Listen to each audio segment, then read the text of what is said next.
Hello dear student, today in this video we are going to read the lesson number 2, Lost Spring, Stories of Stolen Childhood, written by Anish Cham. आज के इस video में हम dear students हम chapter 2 जिसका नाम lost suffering है वो पढ़ेंगे और इस चैप्टर को अनीश चंग ने लिखा है. So before start reading the text, let's read about the writer of the lesson. Let's read here. Anish Jung was born in Rourkela and spent her childhood and adolescence in Hyderabad, and she was born in 1964. Anish जंग का जन्म 1964 में हुआ था. वो राउरकेला में रहती थी और उन्होंने अपना बचपन हैदराबाद में बिताया और अपने युवावस्था भी वहीं बिताई.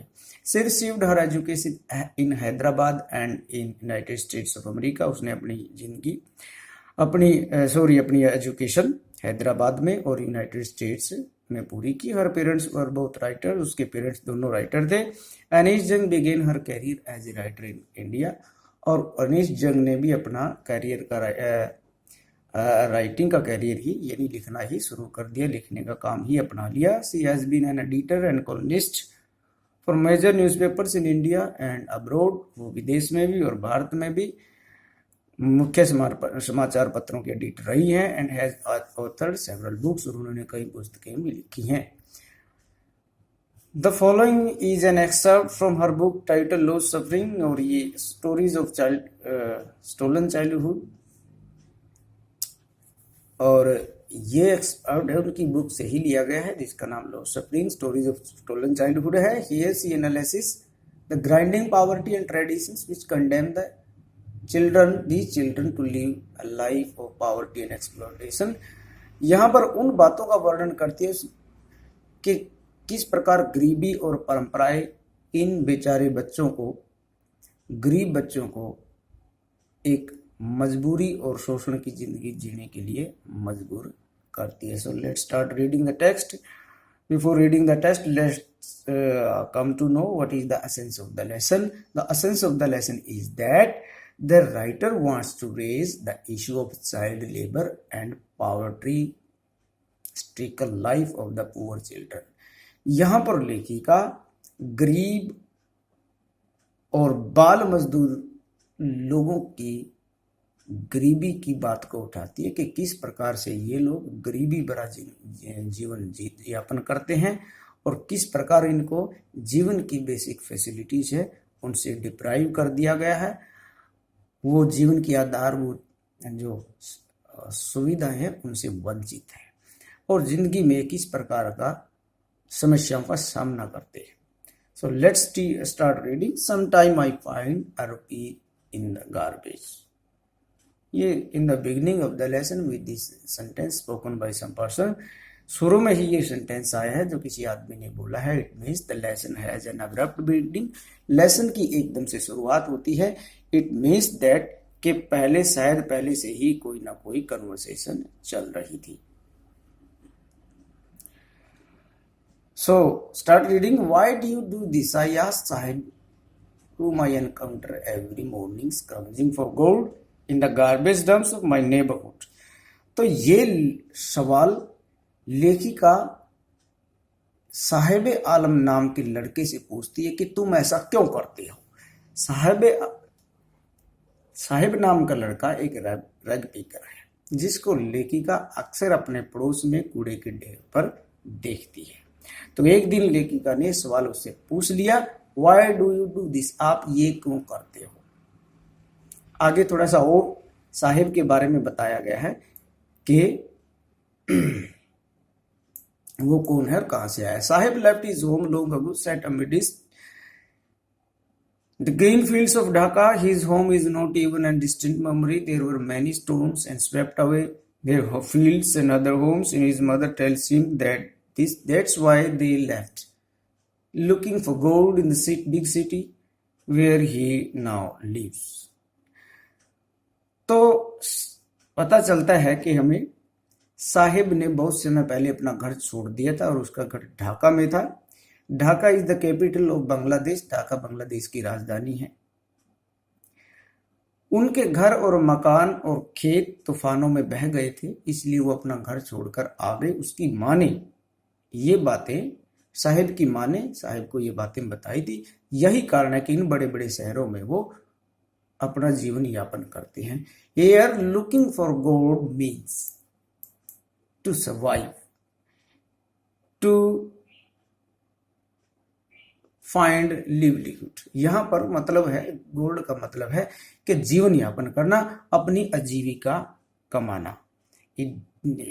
Looking for gold doesn't really mean that they are looking for gold. Looking for gold का मतलब वास्तव में ये नहीं है कि वह सोना ढूंढ रहे हैं। It means they are trying to live a life where they can keep their soul and body together, जहां पर वो अपने आप को जिंदा रख सके। Next we read, I have nothing else to do, he mutters, looking away, and go to school. I say glibly, realizing immediately how hollow the advice must sound. मेरे पास और करने के लिए कुछ है नहीं है, लड़के ने एक तरफ देखते हुए यह बात कही। लेखिका ने तुरंत कहा कि आप स्कूल में चली जाइए, बट जल्द ही लेखिका को महसूस हुआ कि शायद ये एडवाइस खोखली है, ये उसके लिए यूजलेस है, because there are no school for such poor children. ऐसे गरीब बच्चों के लिए कोई स्कूल की व्यवस्था नहीं की गई है। Next we come to, there is no school in my neighbourhood, when they build one I will go. आगे हम पढ़ते हैं कि लड़का कहता है कि मेरे पड़ोस में कोई स्कूल नहीं है, when they build one I will गो, जब वो बनाएंगे तो मैं स्कूल जाऊंगा। वो कौन बनाएंगे? दे। देखिए, दे बिल्ड वन, जब वो बनाएंगे, इट मीन्स गवर्नमेंट और ऑफिशियल अथॉरिटीज या आधिकारिक लोग या फिर सरकार स्कूल बनाएगी तो वो स्कूल जाएगा। If I start A school will you come, I ask joking, and yes he says smiling broadly. अगर मैं स्कूल चलाऊं क्या तुम आओगे? मैंने ये बात हंसते हुए पूछी और लड़के ने मुस्कुराते हुए हाँ भर दी। तो लेखिका ने उसे पूछ लिया, अगर मैं स्कूल, लेखिका वह स्कूल खोले तो क्या स्कूल में आएगा? तो लड़के ने कहा कि हाँ वो स्कूल आएगा। A few days later I see him running up to me, is your school ready? कुछ दिनों के बाद वो मेरी तरफ दौड़ता हुआ आया और कहा कि आपका स्कूल तैयार है। तो it takes longer to build a school, I say, embarrassed at having made a promise that was not meant, but promises like mine abound in every corner of his bleak world. अब देखिए, लेखिका जब लड़का पूछता है कि आपका school तैयार है तो हमारा राइटर बड़े परेशान होती है कि उसने एक ऐसी बात कहती थी जो उसकी पहुंच से परे थी और स्कूल इतनी जल्दी नहीं बनते। इसलिए इस परेशानी से उसने जवाब दिया कि बेटे स्कूल बनने में वक्त लगता है, लेकिन साथ में वो ये भी सोचती है ऐसे ऐसे वादे तो इन गरीब लोगों के संसार में, निर्जीव संसार में भरे पड़े हैं। Their world is full of darkness. They have no future. They are hopeless. इन लोगों का जीवन अंधकार से भरा पड़ा है, इनके जीवन में कोई रोशनी और उम्मीद नहीं है। Promises are made every time. हमेशा ही वादे कर दिए जाते हैं, but they are never kept. लेकिन वो कभी निभाए ही नहीं जाते। After months of knowing him, I ask him his name, Sahib-e-Alam, and he announces he does not know what it means. If he knew its meaning, Lord of Universe, he would have a hard time believing it, unaware of what his name represents. He roams the streets with his friends, an army of barefoot boys who appear like the morning birds and disappear at noon. Over the months I have come to recognize each of them. तो यहाँ पर कई महीनों के बाद लेखिका बता रही है कि बहुत कई महीने तक उनसे मिलती रही और एक दिन उसने नाम पूछ लिया, उसने नाम बताया लड़की ने, साहिब आलम। और साहिब आलम का मतलब है संसार का मालिक, लॉर्ड ऑफ यूनिवर्स। सोचती है कि काश ये बच्चा अपने नाम का अर्थ समझता हो, लेकिन उसको समझ भी नहीं आएगा और ना ही उसका विश्वास होगा। अपने नाम के अर्थ से अनजान वो कुछ बच्चों के झुंड के साथ गलियों में घूमता है। सुबह वो निकलते हैं घर से और दोपहर बाद वो गायब हो जाती। Over the months I have come to recognize each of them. और इन महीनों में मिलते मिलते लेखिका को सबकी पहचान हो गई थी। Next, she says, "Why aren't you wearing chappals?" I asked one of them. "My mother didn't bring them down from the cell." तो जब बहुत उनको एक झुंड में बच्चों को, जिनमें साहिब आलम भी शामिल था, लेखिका मिली और उनमें से उसने उसको देखा कि वो बिना, उन बच्चों को देखा कि बिना जूतों और चप्पल के थे। सभी बच्चे नंगे पांव। तो एक से पूछ लिया, तुम चप्पल क्यों नहीं डालते? तो लड़के ने जवाब दिया, मेरी माँ सेल्फ से नीचे उतार के नहीं देती। एक और लड़के ने उसी के आंसर में कुछ बात जोड़ते हुए कहा, even if she did you will throw them off. Adds another who is wearing shoes that do not match। एक और लड़के ने जो 2 रंगों के जूते पहने हुए हैं जो मैच ही नहीं करते, उसने बात कही, अगर इसकी मां ने इसे जूते दे भी दिए तो इन्हें फेंक देगा। When I comment on it, he shuffles his feet and says nothing। जब मैंने उनके जूते के बारे में पूछा तो वो नीचे देखने लगा और पैरों को उचकाने लगा, लेकिन उसने कुछ नहीं कहा। I want shoes, says a third boy who has never owned a pair of all his life। एक और बच्चे ने जवाब दिया, जिसने कभी जूते पहने ही नहीं थे, कि मैं जूते पहनना चाहता हूं। Traveling across the country, I have seen children walking barefoot in cities on village roads। It is not lack of money, but a tradition to stay barefoot is a one explanation। कहते, लेखिका कहती है कि उसने, यहां से देखिए, travelling across the country, पूरे देश में यात्रा करते हुए, और गांव में भी वो गई है, उसने सड़कों पर देखा कि बच्चे बिना जूते और चप्पलों के घूमते हैं। ये पैसे की कमी नहीं, एक प्रकार की परंपरा भी हो सकती है, ये भी एक प्रकार का वर्णन है इन बातों का। लेकिन आगे कहती है, आई वंडर, मैं हैरान हूं, if this is only an excuse to explain away a perpetual state of poverty. क्या यही बहाना है एक लंबे समय से चली आ रही गरीबी की हालत को एक्सप्लेन अवे करने का। I remember a story of a man who from Udupi once he told. लेखिका कहती है कि उसे एक आदमी की याद आ रही है जो उडुपी से था। उसने क्या बताया, as a young boy he would go to school past an old temple where his father was a priest. कहता है वो जब स्कूल जाता था, एक मंदिर से होकर गुजरता था जहां पे उसके पिताजी एक पुजारी थे। He would stop briefly at the temple and pray for a pair of shoes। वह थोड़े समय के लिए मंदिर पर रुकता और जूतों के लिए प्रार्थना करता भगवान से। 30 years later I visited his temple and town। 30 साल बाद मैं उनके गांव में भी गई और मंदिर में भी गई। Which was now drowned in an air of desolation। जो अब एक वीराने में पड़ा था।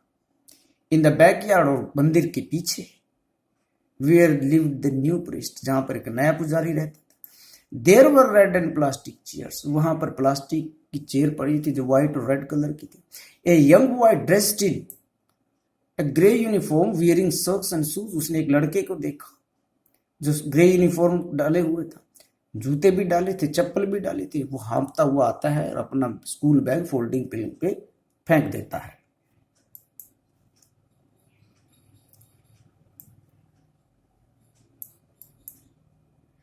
I remembered the prayer another boy had made to the goddess। कहते मुझे वो याद है, एक अन्य लड़के ने जो देवी को करी थी और अंततः उसे उस प्रेयर के फलस्वरूप जूते मिल गए थे। Let me never lose them। और वो प्रेयर कर रहा था, मैं इन जूतों को कभी ना खो। The goddess had granted his prayer। और देवी ने अपनी उसकी प्रेयर कबूल कर ली थी। Young boys like the son of the priest now wore shoes, but many other like the rag pickers in my neighborhood remain shoeless। तो कहने लगी, अब तो उन गरीब पुजारियों के जूते भी के बच्चे भी जूते पहनने लगे हैं, वो स्कूल जाने लगे हैं, लेकिन ये रैग पिकर्स, कबाड़ कलेक्ट करने वाले बच्चे जो झुंड में और झुग्गी झोपड़ियों में रहते हैं, वो अब भी बिना जूतों के नंगे पांव ही घूमते हैं। She means to say that time has changed। But time has not changed for the poor rag pickers. बेचारे रैग पिकर्स के लिए समय नहीं बदला है। They are they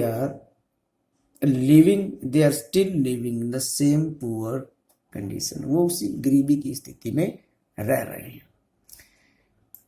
next it says my acquaintance with the barefoot rag pickers leads me to Seemapuri. कहते इन barefoot rag pickers के साथ पहचान होने के बाद मैं यानी लेखिका सीमापुरी नामक स्थान पे चलेगी। A place on the periphery of Delhi yet miles away from it. Seemapuri Delhi के एक बाहरी इलाके में स्थित एक एरिया है। वो दिल्ली में तो है लेकिन फिर भी दिल्ली से मीलों दूर है। मीन्स टू से the area Seemapuri is situated in Delhi still away because it has not been developed. No power and no government has paid attention to the development of Seemapuri area. किसी भी सरकार ने, किसी भी सत्ता ने सीमापुरी के विकास की तरफ ध्यान नहीं दिया। Metaphorically, those who live here are squatters who came from Bangladesh back in 1971। कहते हैं यहाँ पर सीमापुरी में ज्यादातर वो लोग हैं जो 1971 में बांग्लादेश से आए थे और यहाँ पे रह रहे हैं। Saheb still is but it's not longer empty. Saheb family is among them. Saheb का परिवार भी उनमें से ही एक है। Saheb Seemapuri was then a wildness. उन जमानों में सीमापुरी एक वीरान और जंगल जैसा स्थान था। इट स्टिल इज, अब भी जंगल जैसा ही है। It means only poor and backward uneducated people live there. केवल गरीब, पिछड़े हुए, अशिक्षित लोग ही वही रहते हैं। But it is no longer empty. लेकिन वीरान नहीं है, खाली नहीं है, because it is full of in structure of mud with roofs of tin and tarpaulin, devoid of sewage, drainage और running water, live 1000 rag pickers. लेकिन ये जगह खाली नहीं है। यहाँ पर बहुत से लोगों ने झुग्गी झोपड़ियां डाल ली हैं। ये झुग्गी झोपड़ियां बड़ी गरीब लोगों की हैं जो तरपाल और टीन, लोहे के पत्रों आदि से बनी है या मिट्टी की दीवारों से बनी है। जहां पर पानी की निकासी की सुविधा नहीं है, सीवरेज की सुविधा नहीं है। दसियों हजार रैग पिकर्स वहां पे रहते हैं। They have lived here for more than 30 years without an identity. 30 साल से ये लोग यहाँ पर बिना किसी पहचान पत्र के रह रहे हैं। Without permits but with ration cards. इनके पास केवल राशन कार्ड ही इनको सरकार ने उपलब्ध कराया है। क्यों? That get their names on voters list and enable them to buy grain. केवल उनसे वोट लेने के लिए और ताकि वो राशन कार्ड से अनाज वगैरह खरीद सके। Food is more important for survival than an identity. इन गरीब लोगों के लिए भोजन ज्यादा इंपॉर्टेंट है, ना कि कोई पहचान। If at the end of the day we can feed our families and go to bed without aching stomach, we would rather live here than in the fields that gave us no grain। तो एक व्यक्ति वहां पे grain से a group of women in tattered saris when I asked them why they left their beautiful land of green fields, rivers। जब लेखिका ने यहां से देखिए, if at the end of the day we can feed our families and go to bed without any aching stomach, we would rather live here than in fields that gave us no grain, say a group of women in tattered saris when I asked them why they left their beautiful land of green fields। जब लेखिका ने एक औरतों के समूह से पूछा जो बड़ी फटी पुरानी साड़ी डाले हुए थे कि आप अपने सुंदर जगह को क्यों छोड़ के, जमीन जायदाद को छोड़ के क्यों आ गए, तो उन्होंने जवाब दिया, अगर हम दिन भर में शाम को पेट भर के खाना खा के अगर अच्छी नींद आए तो वो ऐसी ही जगह पर रहना पसंद करेंगे, उन खेतों में नहीं जाना पसंद नहीं करेंगे जो उन्हें कोई अनाज या कोई उनको पेट भर भोजन भी प्रोवाइड नहीं कर पाते। देखते हैं next. When they find food, they pitch their tent. Wherever they find food, they pitch their tents. That become transit homes. जहां भी उनको भोजन मिलता है वहीं भी वो अपना तंबू लगा लेते हैं, वहीं भी अपनी झोपड़ी बना लेते हैं। ट्रांजिट होम्स मीन्स होते हैं जो एक जगह से दूसरे स्थान पर बदले जा सके, जिनको घुमंतु जाति भी, हम घुमंतु जाति तो नहीं बोलेंगे, लेकिन ऐसे लोग जो एक स्थान से दूसरे स्थान पर अपना घर बनाते रहते हैं। Children grow up in them, बच्चे उनमें बड़े होते हैं, पैदा होते हैं। बिकमिंग पार्टनर्स ऑफ सर्वाइवल, और बच्चे जीवन चलाने के साधन का एक पार्टनर बन जाते हैं। And survival in Seemapuri means rag picking, और सीमापुरी में रहने का सर्वाइवल कैसे होता है? केवल कबाड़ कलेक्ट करने से, गार्बेज में से चीजें ढूंढना और इकट्ठी करना। Through the years it has acquired the properties of a fine art, और ये सालों से ये लोग फाइन आर्ट का केंद्र बन चुके हैं। It has acquired the proportion of a fine art, एक फाइन आर्ट का अंश बन चुके हैं। Means to say that many artists draw such paintings of such poor slums, and these people, and they are such paintings are paste and bought in thousands and lakhs of, and for thousands and lakhs of rupees. Garbage to them is gold, केवल कूड़ा करकट का ढेर ही उनके लिए सोना है, वही जीवन है। Garbage to them is gold means only garbage is the means of survival for these people. केवल गार्बेज ही इन लोगों के लिए जीवन का साधन है। It is their daily bread, a roof over their heads. ये उनकी रोज की रोटी है, उनकी सर की छत भी यही है। If even it is a leaking roof, but for a child it is even more. अगर उनकी छत लीक भी हो रही है बारिश में या उसमें छेद है, तो एक बच्चे के लिए ये भी बहुत ज्यादा है। Sometime I find a rupee, even a 10 rupee. Let's read here.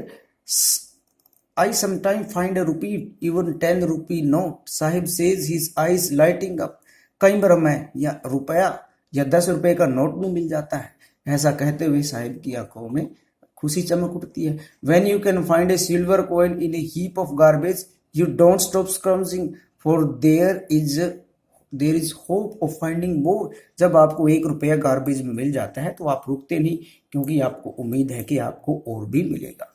It seems that for children garbage has a meaning different from what means to their parents. ऐसा लगता है बच्चों के लिए गार्बेज का मतलब उनके पेरेंट्स से कुछ और है। For the children it is wrapped in wonder, बच्चों के लिए ये कोई अद्भुत चीज है। For the elders it means of survival, और बड़ों के लिए ये एक जीवन का साधन है, जीवन चलाने का साधन है। बच्चों के लिए एक अद्भुत चीज, जैसे कोई किसी रैप्ड इन वंडर के अद्भुतता में लिपटी हुई चीजें हैं जिनका पता नहीं। यानी मीन्स टू से रैप्ड इन वंडर का मतलब है कि जब वो कूड़े करकट के ढेर को स्क्राउंज करते हैं, उसको फरोलते हैं, उनमें से क्या पता कितनी बढ़िया चीज मिल जाए खाने पीने की, या रुपए भी मिल जाए। इसीलिए this is called that it is wrapped in wonder, but for the Elder it is means of survival. लेकिन बड़े लोगों के लिए, ऐसे बड़े लोगों के लिए जो इन्हीं के परिवार से संबंधित होती है, ये केवल एक जीवन यापन का साधन है। One winter morning I see Sahib standing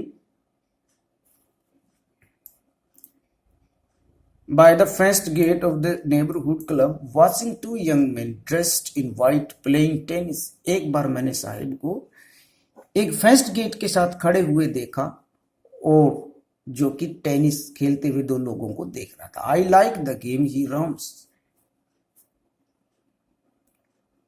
I like the game he hums. Content to watch standing behind the fence. I go inside when no one is around. He admits the gatekeeper let me use the swing. मुझे ये game पसंद है, और कई बार जहां पे कोई नहीं होता तो गेटकीपर मुझे अंदर जाने देता है, और वहां पर मैं झूले पर झूलता हूँ। Sahib too is wearing tennis shoes that look strange over his discolored shirt and shorts. Someone gave them to me, he says in manner of explanation. The fact refused to wear.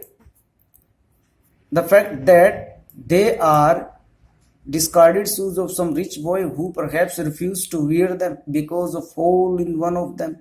क्योंकि ये जूते किसी अमीर साहिब भी tennis के shoes पहने हुए, लेकिन वो किसी के द्वारा फेंक दिए गए हैं, किसी अमीर बच्चे के द्वारा जिनमें छेद हो गया था और उस बच्चे ने उन्हें पहनने से मना कर दिया था। अब वो साहिब ने पहने हुए हैं। For one who has walked barefoot even shoes with a hole is dream। और ऐसा कोई व्यक्ति जिन्होंने कभी जूते ही नहीं पहने हुए, टूटे हुए जूते भी उसके लिए सपना ही होते हैं। But the game is watching so intently is out of his reach. लेकिन जिस गेम को, टेनिस की गेम को देख रहा है, वो उसकी खेलने की पहुंच से बाहर है। This morning Saheb is on his way to the milk booth. In his hand is steel canister. I now work in a tea stall down the road, he says, pointing in this distance. I am paid 800 rupees and all my meals. Does he like the job? I ask his face. एक सुबह मैंने साहिब को, लेखिका बताती है कि एक सुबह साहिब को उसने एक स्टील का बर्तन उठाए हुए देखा, और जब मैंने उसे पूछा तो क्या करते, उसने कहा कि अब मैं चाय की दुकान पे काम करता हूँ, 800 रुपये प्रति माह मिलते हैं और साथ में भोजन भी मिलता है। तो लेखिका ने पूछा, does he like his job, क्या उसे अपनी जॉब पसंद है? तो I see his lost carefree look. चेहरे से पता चला कि खुद वो खुश नहीं था, क्योंकि वो निश्चिंत नहीं था। he had become a slave to some other person. He was not his own master now. अब वो खुद का मालिक नहीं रहा था, वो एक गुलाम बन चुका था। The steel canister seems heavier than the plastic bag he would carry so lightly over his shoulder. The bag was his. The canister belongs to the man who owns the tea shop. Sahib is no longer his own master.